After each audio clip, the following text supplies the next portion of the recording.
Captain Diana Winters stood at the helm of the UES Stormbreaker, her eyes fixed on the swirling anomaly that had appeared without warning at the edge of the Carina Nebula. The massive vessel, Earth's most advanced deep space explorer, hung motionless against the backdrop of distant stars. "Report," she commanded, her voice steady despite the tension crackling through the bridge. Lieutenant Marcus Rivera's fingers danced across his sensor console. "The anomaly's energy signature doesn't match anything in our database, Captain. It's as if space itself is being folded." The bridge crew watched in silence as tendrils of violet energy pulsed outward from the phenomenon. The Stormbreaker's advanced sensors struggled to make sense of what they were seeing, producing conflicting readings that seemed to defy the laws of physics. "Dr. Patel, your analysis."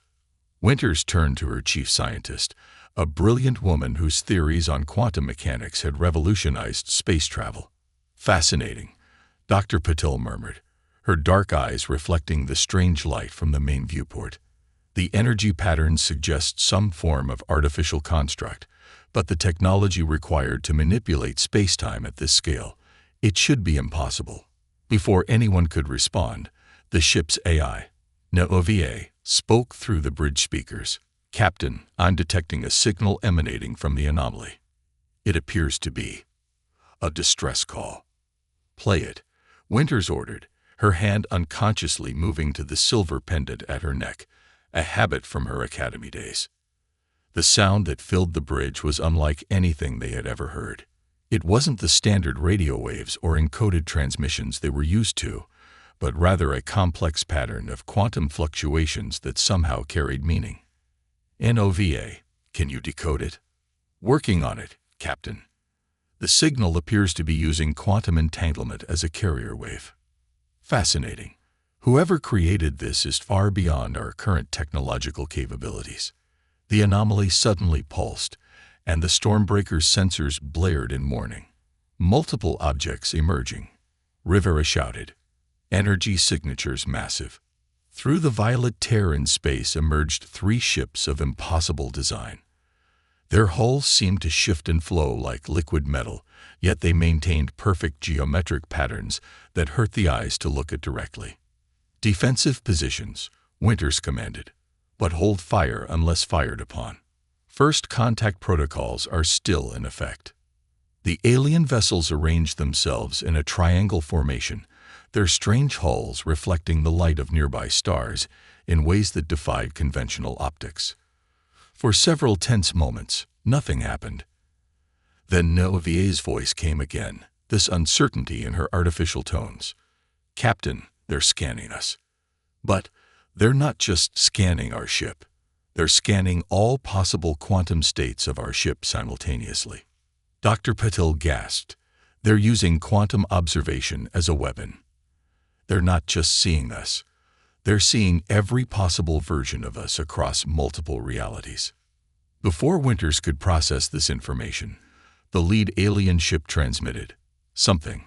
It wasn't a communication in any traditional sense, but rather a burst of quantum information that seemed to rewrite reality around them. The bridge crew watched in horror as their own hull began to shimmer, responding to the alien signal. Nova's voice became distorted. "Captain, they're attempting to quantum lock our ship. They're trying to collapse all our possible states into a single configuration of their choosing." "Countermeasures," Winters ordered. "Dr. Patel, options. We need to break their quantum observation. If we can generate enough quantum uncertainty." She was already moving to the science station, her fingers flying over the controls. The alien ships began to move closer, their impossible geometries becoming more pronounced. Through the viewport, Winters could see other realities bleeding through, versions of the Stormbreaker where different choices had been made, different paths taken. "Dr. Patel, whatever you're going to do it now." "Initiating quantum flux cascade," Patel announced. "This will either break their lock or tear us apart at the atomic level." The Stormbreaker's experimental quantum drive spun up to full power, but instead of generating a warp field, Dr. Patel channeled its energy into creating a bubble of pure quantum uncertainty around the ship. The effect was immediate and spectacular. The alien quantum lock shattered as the Stormbreaker essentially became every possible version of itself simultaneously. Alarms blared as reality itself buckled around them. "Full power to engines," Winters commanded. "Get us out of here." As the Stormbreaker lurched away from the anomaly, Winters caught a glimpse of something through the quantum distortion. Not just the 3 alien ships, but an entire armada waiting on the other side of the tear in space, and they were all beginning to move through. "Send an emergency transmission to Earth Command," she ordered. "Priority 1. First contact achieved, but we're going to need a bigger fleet." The cosmic dance had begun, and humanity's place in the universe was about to change forever. The Stormbreaker limped through the Horsehead Nebula, its quantum drive operating at minimal power. 3 days had passed since their encounter with the alien vessels, and the ship's crew worked tirelessly to repair the damage from their desperate escape. "Status report," Captain Winters demanded, studying the tactical display where multiple red dots indicated pursuing Nexian vessels, the name they'd given the quantum-manipulating aliens after decoding fragments of their transmissions. "Hull integrity at 67%, Lieutenant Rivera reported. "But that's not our biggest problem. The quantum fluctuations we used to escape have affected our core systems," Dr. Patel says. A sudden alarm cut him off. "Unknown structure detected," NOVA announced. "Massive artificial construct dead ahead." The nebula gases parted before them, revealing something that shouldn't exist. A space station, if it could be called that, hung suspended in the void.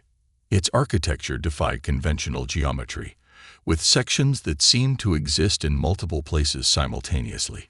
"It's ancient," Dr. Patel breathed, examining the sensor readings. "The quantum decay patterns suggest it's been here for at least 1,000,000 years. But look at these energy readings.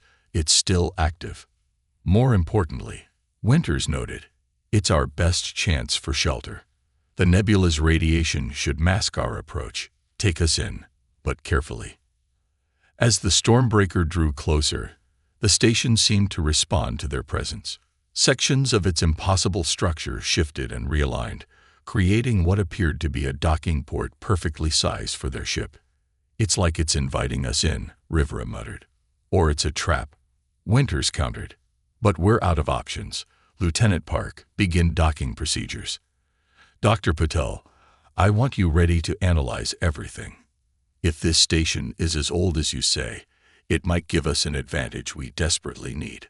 The docking process was surprisingly smooth, as if the station was actively assisting them.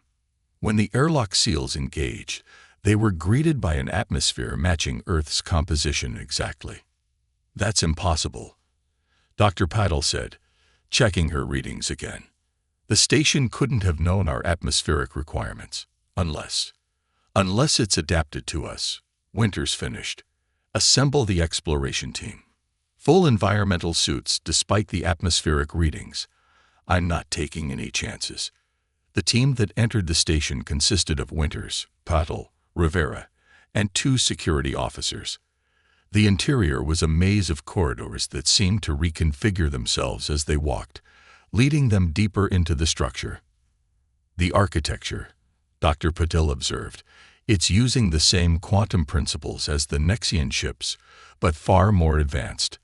This station isn't just built. It's grown from quantum probability itself." They entered a vast chamber that defied physics. The room appeared infinite from some angles, while other perspectives showed it as barely larger than a closet. In the center, a column of shifting light pulsed with patterns that reminded Winters of neural activity. "It's some kind of quantum computer," Patel explained, her voice filled with awe. "But the processing power, it must be calculating across multiple realities simultaneously." Before they could investigate further, NOVA's voice came through their comms. "Captain, the Nexian fleet has found us. 6 vessels approaching rapidly." The station's lighting shifted, and the column of light pulsed more rapidly. Symbols appeared in the air around them, not projected, but seemingly emerging from probability itself. Doctor, Winters questioned. It's teaching us. Patel gasped, her eyes darting between the symbols. The station is showing us how the Nexian's quantum technology works, and how to counter it. The deck shuddered as the first Nexian weapons impacted the station's outer layers. But instead of damage, the attacks seemed to be absorbed into the quantum fabric of the structure itself. Download everything you can, Winters ordered. We need. She stopped as new symbols appeared, these ones different. They showed star maps, temporal coordinates, and something else, a massive shape moving between realities, consuming everything in its path. Captain, Patel's voice was barely a whisper. I don't think this station was built to fight the Nexians.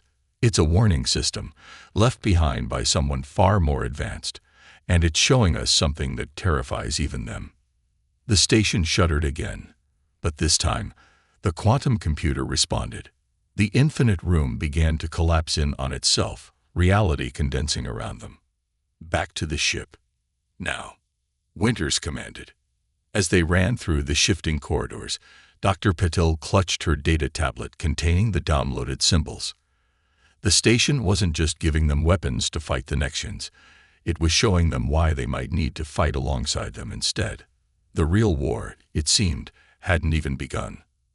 The command center of the Stormbreaker had been transformed into an impromptu war room.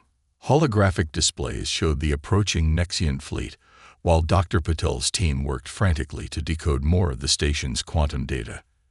They're not attacking, Rivera noted, studying the tactical display. They're just waiting. Captain Winters watched the Nexian vessels maintain their distance from both the station and the Stormbreaker. The quantum computer's warning about a greater threat had changed everything, but convincing an alien civilization that had been trying to destroy them minutes ago to become allies would be challenging. Dr. Patel, what have you found? The scientist looked up from her work, her eyes showing both excitement and fear. The station's data is incredible. The beings who built it, they called themselves the architects. They discovered something moving through the quantum foam of space-time itself, a cosmic entity that exists across all realities simultaneously. In English, Doctor, imagine a predator that doesn't just hunt in our universe, but in every possible universe at once. It consumes entire realities, collapsing quantum possibilities into nothingness. The Nexians, they're running from it. A new alert sounded. Captain, Neovia announced, we're receiving a transmission from the lead Nexian vessel. They're requesting permission to dock. Winters shared a look with her officers. Granted, but maintain security protocols. Lieutenant Rivera, you're with me. The Nexian ship connected to their secondary airlock with impossible precision. When the doors opened, 3 figures emerged. Their environmental suits were made of the same flowing quantum metal as their ships, but beneath the helmets, Winters could see faces that were surprisingly humanoid. The lead figure removed its helmet, revealing iridescent skin and eyes. The main viewport showed it, a tear in reality larger than anything they'd seen before. Through it, they could glimpse the entity, a mass of writhing darkness that seemed to eat the very stars themselves. The station, Dr. Patel said suddenly. It's not just a warning system. The architects left us a weapon. But, she looked at Krell, we'll need your quantum technology to use it. And we'll need your quantum stability to make it work, Krell finished. A cooperation across species, across realities. Captain Winters stood at the viewport, watching as the cosmic horror approached. The fate of not just their universe, but all universes, would depend on whether humanity and the Nexians could overcome their differences in time. Commander Krell, she said, turning to face the alien leader, let's save reality together. The ancient station's quantum core pulsed with blinding intensity as Dr. Patel and Nexian scientists worked to integrate their technologies. Time was running out. The cosmic entity's presence had already begun breaking down the barriers between realities, causing ghostly images of alternate versions of their ships to bleed through into their space. The quantum stabilization field is at 70%, Dr. Patel announced, her fingers dancing across controls that merged human intuition with Nexian quantum mechanics. But we're losing coherence in sectors 3 through 7. Commander Krell moved with liquid grace between workstations, their iridescent skin reflecting the chaotic energy surrounding them. Our ships are reporting quantum collapse spreading through nearby systems. Entire realities are being consumed. Captain Winters watched the tactical display as more tiers in spacetime appeared around them. Through each rift, she could see different versions of this moment playing out. Some where they already failed, others where they hadn't even made it this far. The Architect's weapon, she said. Explain it to me one more time. Dr. Patel looked up from her work. It's brilliant, actually. The station isn't just a computer, it's a quantum focal point. The architects designed it to amplify quantum stability. With the Nexian's technology, we can extend that effect across spacetime itself. Creating a reality anchor, Krell continued, their resonant voice harmonizing with Patel's explanation. A point of absolute quantum stability that the entity cannot consume. But what? The power requirements are immense, Patel finished. We'll need to channel the quantum energy of both the Stormbreaker and the Nexian fleet through the station. And even then, someone will need to pilot a ship directly into the entity's core to deliver the stabilization pulse. A massive shockwave rocked the station as another reality collapsed nearby. Through the viewport, Winters could see the cosmic horror approaching, a writhing mass of anti-reality that devoured light, matter, and possibility itself. I'll do it, Winters declared. Captain, Rivera protested. The chances of survival are better than our chances if we do nothing. She turned to Krell. Your ships are more advanced. You should. No, Krell interrupted. Our vessels lack the inherent quantum stability of human technology. It must be your ship, but their shifting eyes met Winters' gaze. Not without us. We will transfer our most advanced quantum systems to the Stormbreaker. One ship, one crew, human and Nexian together. They worked frantically as reality crumbled around them. The Stormbreaker's hull was reinforced with flowing quantum metal. Its systems merged with Nexian technology in ways that defied conventional physics. The remaining Nexian ships positioned themselves around the station in a complex geometric pattern. Quantum stabilization field at maximum, Patel reported from her station aboard the Stormbreaker. The station is channeling power from the Nexian fleet. All hands, Winters addressed both her human crew and their new Nexian allies. What we do here will echo across every reality, not just for our civilizations, but for all possible civilizations. Ready for quantum jump. The entity loomed before them, larger than planets, its presence distorting the very fabric of space-time. The Stormbreaker's enhanced sensors detected countless realities being consumed within its mass. Jump in 3, 2, 1. The Stormbreaker shot forward, its hybrid systems allowing it to navigate the quantum chaos surrounding the entity. Inside its core, they could see the truth, not just one cosmic horror, but an infinite number of them, all connected, all-consuming reality itself. Stabilization pulse ready, Krell announced from their station. But Captain, the energy feedback, it will tear the ship apart. Winters gripped her command chair. Then we make it count. For Earth, for the Nexian worlds, for every reality that ever was or will be. Fire. The pulse erupted from the Stormbreaker's quantum core, not energy or matter, but pure stability itself. It struck the entity's center. And for a moment, all of reality seemed to hold its breath. Then the impossible happened. The entity began to crystallize, its infinite forms forced into a single, stable state. The tiers in reality began to heal themselves as quantum stability spread outward like a wave. The Stormbreaker tumbled through space, its systems critically damaged. Through failing view screens, the crew watched as the entity shattered into countless pieces, each one locked into normal spacetime, harmless at last. Multiple realities stabilizing. No VA reported, her voice flickering between quantum states. The entity has been neutralized. Emergency systems activated as both human and Nexian crew members worked to save their ship. As the quantum chaos settled, they could see the station and the Nexian fleet still intact, the geometric pattern they'd maintained having protected them from the backlash.